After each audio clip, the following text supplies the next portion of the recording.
What we need now is food, water, supplies for first aid, and shelter.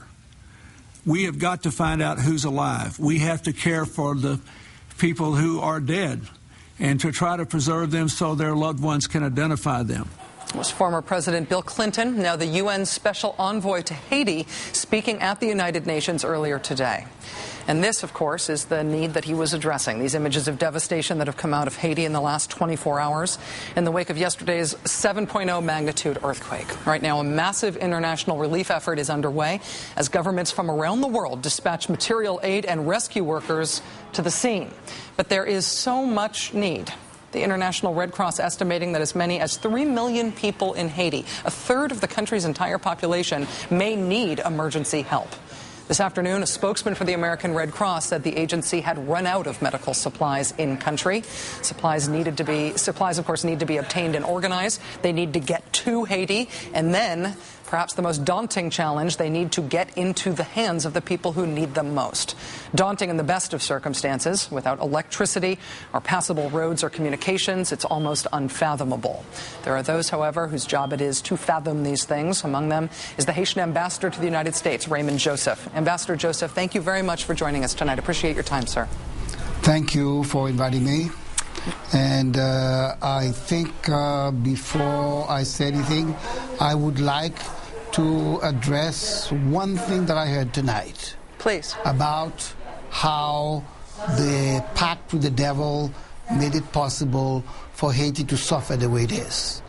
I would like the whole world to know, America especially, that the independence of Haiti, when the slave rose up against the French and defeated the French army, powerful army, the U.S. was able to gain the Louisiana territory for $15 million. That's 3 cents an acre.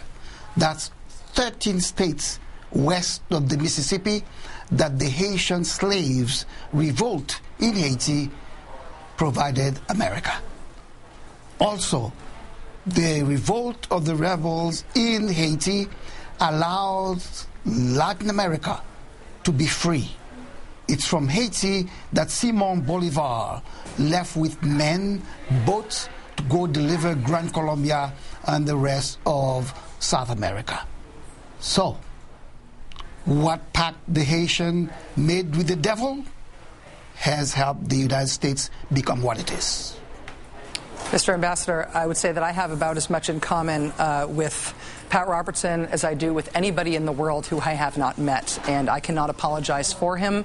But if I could, I would, and I hope that you do not hear that as representative of the broad wishes of the American people. The reason we are making fun of him on this show is because we find his views so odious.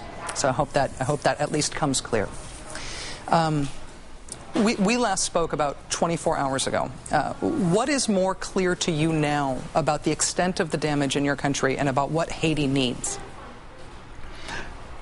What's more clear to us is that it is a catastrophe of major proportions, as I said last night, based on the first inkling of what we saw in 1 hour before it became dark.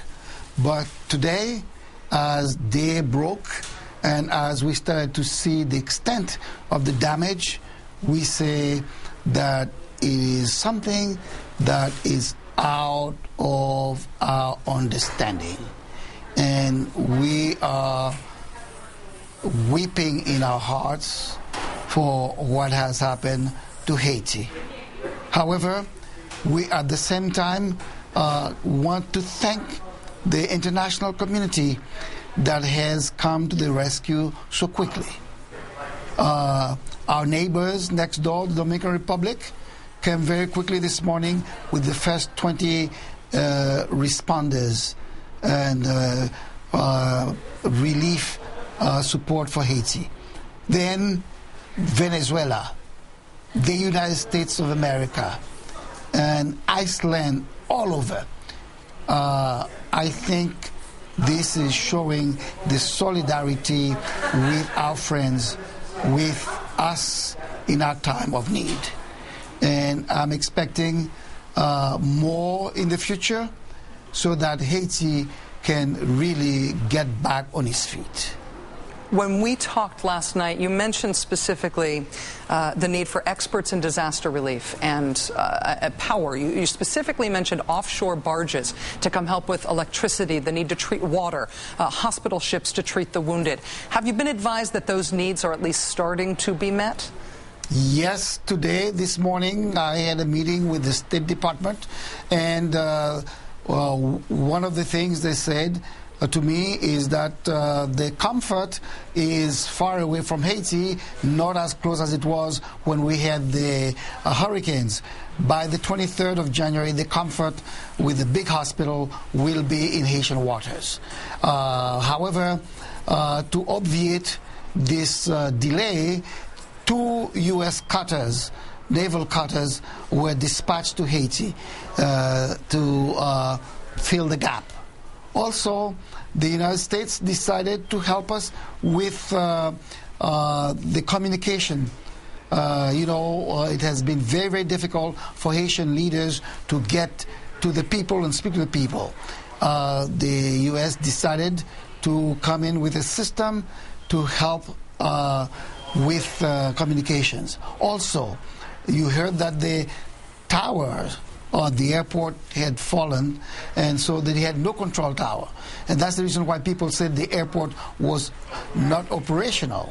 Now, an emergency control tower came in this afternoon, and by tomorrow there's going to be some order in the dispatching of airplanes and the arrivals, because we're going to have quite a few coming in.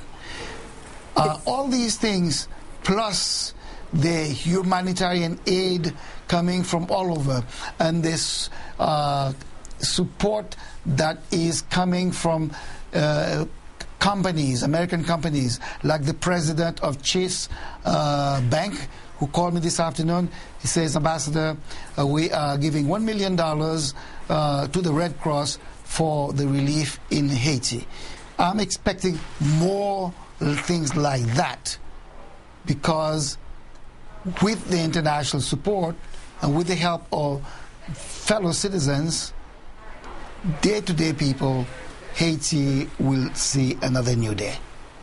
Ambassador Raymond Joseph, Haiti's ambassador to the United States, thank you very much for your time tonight, sir. Continued good luck to you. And I imagine we'll be speaking with you again soon if we can. Thank you. Thank you very much.